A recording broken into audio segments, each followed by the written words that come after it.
嘿，大家伙早喽！6月9号星期五，这一周过得真快。今天是我第一个训练日，又往南跑了。那左前方就是上次看见的那个动物园说的那个。哪天看看路线，往那个长居公园那边跑一跑。就那天那老哥说有比赛的那个体育场。那是有一体育场，我查到了，白天才开放。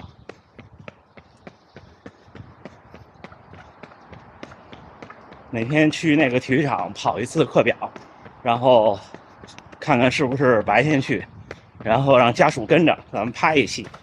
到时候我提前预告，因为我要白天去的话，发片子的时间就变了。看，就这儿，天王寺动物园，好古老的样子，有点像原来那个北京游乐园，小时候老去北京游乐园。啊，这叫天王寺公园动物园。然后这边就是通天阁那一片的商圈，吃炸串是不是？我第一次吃炸串是有一次来这边旅行，在京都。我觉得比大阪这儿吃过的2次好吃。现在那炸串那个蘸汁儿，总有一股咳嗽糖浆的味儿，不知道是不是正宗的就这样。像这边比我住的那个区域又更便宜一些。今天聊点什么呢？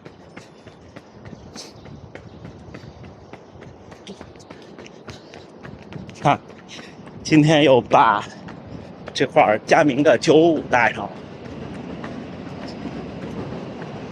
前段时间软件更新，955和255好像都有了跑步动态数据，就是什么外设都不依赖的。今天试试这个，但是你们看我现在右手带着佳明，拿着摄像机，不知道会不会有影响这一段。就是今天的配置是佳明这边什么都没连，就是靠自己光电心率、GPS， 还有他自己能记的那些。苹果这边还是之前一样，手表、心率带和 Stride。到现在为止，佳明这边多记录了100米，因为我在城市里跑嘛，一会儿前面这条路都是连廊，到时候再看看 GPS 的表现。开的是双频多星。行，一会儿换个视角聊啊，加油干！现在跑了13公里，佳明这边还是多110米，因为这边是单纯用 GPS， 就只要是用卫星定位，手表记录的距离，几乎可以说100%要比你跑的距离长，因为它只可能偏，不可能太少，除非某种极限情况，就是你跟那绕圈绕特小的圈。从理论上说，圆是没法拟合的，完全拟合的。大部分正常的路线都会多记。然后佳明这边心率是来自他自己的光电，苹果这边是 Pola 的心率带。看一下啊，一个139，一个140，现在2个都是139。就我可以这样说，我带过高驰的 Pace 2，还有 Apex Pro 2，或者是 Apex 2 Pro， 对，还有佳明的945、955。945那时候因为只用心率带不确定，另外的几个设备在光电心率上，对我来说要远胜于苹果。苹果这块表呢，对大多数就是普通人，不是我这种极限训练的人，你就做室内训练，白天慢跑，然后身材呢正常中等是没问题的。但是对我来说，这个光电心率在户外跑步的时候，几乎就是不可用的状态。你们可以看，有的时候我休息日早上起来的2公里热身跑，就不带心率带，有的时候，基本没法看。这个我真的不知道为什么。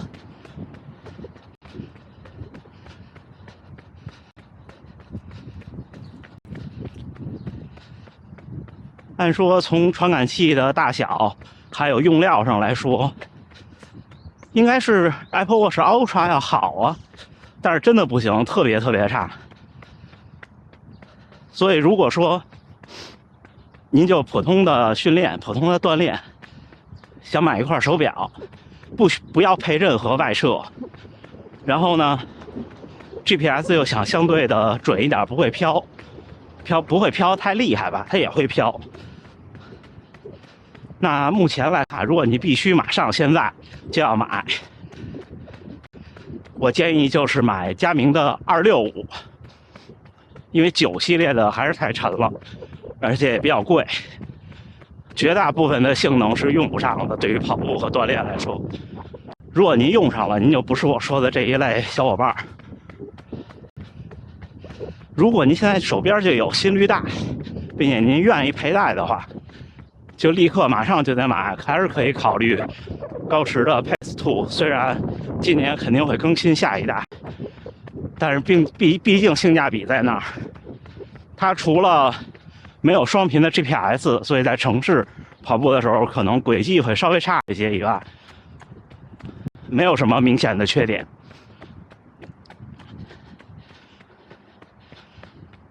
不管是高驰还是佳明，它的就所谓的旗舰款沉的这一款，我都相对不是太推荐，对于跑者来说。至于苹果呢，就还是那天我的观点，就是如果您正常的锻炼身体加日常生活，那还是首推苹果。如果您是苹果的生态，它那个心率就是我不行，我家属就没事儿，因为我太瘦了，这个表盘都快覆盖不下我的手了。十有八九应该是这个原因，这真的没，就我也不知道，可能是目标人群不一样吧。就跑步动态数据来说，我觉得大家不要有太高的期望，单靠手表。就目前的人类技术，我觉得这3家都做不好，并且事实我看到的，其实只能说它的绝对就是相对的值，或者是数据范围还有趋势是对的。比方说，我这时候我诚心跳着跑，它肯定会高，垂直振幅，然后这些。但是你说我想知道准确的数，相对准确的数吧，就目前来看，人类的科技还是要靠特别的传感器，比方说在腰间的、在胸口的、在鞋上的这3个设备测，触地时间肯定是要比手表强得多的。垂直振幅也是，那手表它一直在相对运动的，也可能是我狭隘了啊。今天跑完咱们看看表现。至于功率，我觉得高驰和苹果的计算功率做的还不错，相对靠谱。佳明这个的功率呢，我觉得是不对的。我现在跑佳明这块手表告诉我是367瓦，那怎么可能呢？你们想，我骑自行车、骑骑行台，全力以赴的蹬，大概是210瓦。然后跑步的话，因为就是为什么我拿自行车比呢？因为那个相对是更准确。因为跑步我只用 Stride 来记，如果我只说它跟 Stride 不一样，就是它不对，可能有点片面。但是大家看这个数就能明显的明白，300多瓦是什么概念。大家骑过车的应该都有概念吧？我现在 Stride 告诉我只有196瓦。这个跟我的真实体感差不多的，就是反映到跟骑车来比。当然，骑车跟跑步的功率，就输出的这个功率还是不一样的，这个我承认。所以佳明这块的功率呢，就自己跟自己同一个设备来比一比就行了。横向的去跟其他人比，或者跟一些文献里的数据去比，不现实。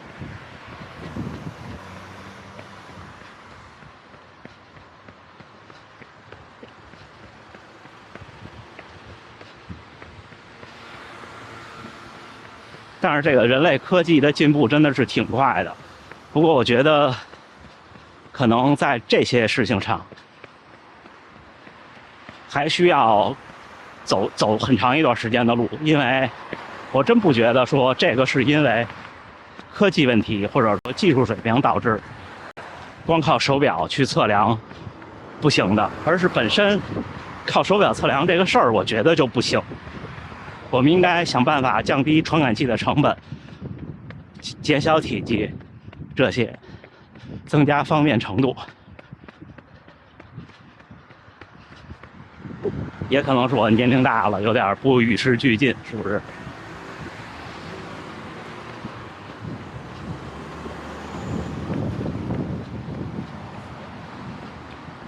就像前两天苹果发布的那个眼镜，我觉得其实实话实说，在我的生活这个情况下，和我的日常使用的情况下，我觉得它的那个价格对我来说是合适的。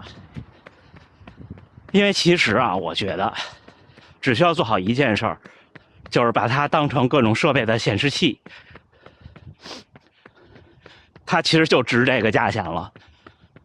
当然，这显示器要做好啊，可能对我这个情况来说就有点太沉了，等明年再说吧。不过这就跟一代的苹果手表一样，它现在的这些技术和芯片还有各种东西，它不一定到明年还是这样啊。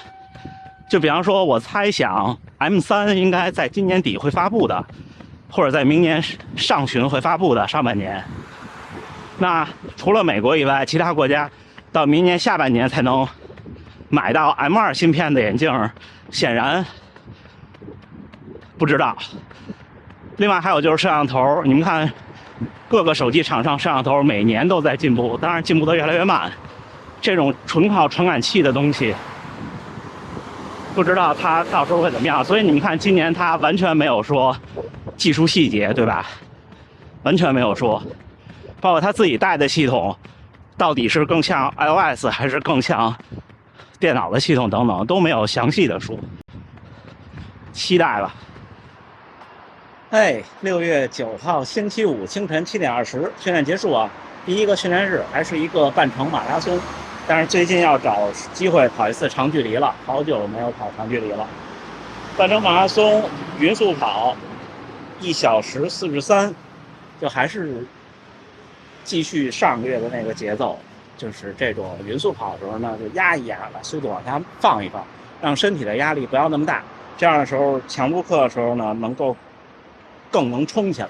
这也是这么些年我的一个到现在才有的一个收获和感悟吧。之前其实也老听人说，但是其实做不到。平均配速4分53，心率140，功率206，步频198。好，然后咱们看看佳明这边，我会把数据今天两边数据贴屏幕上，还有轨迹图。佳明这边记录了21.22公里，也就是说整个这个一个半程马拉松，它比我脚上的 Stride 多记录了120米。这个我其实挺惊喜的，因为有很长的几段路都是那种有顶棚的连廊。1小时43，跑步用时1小时43。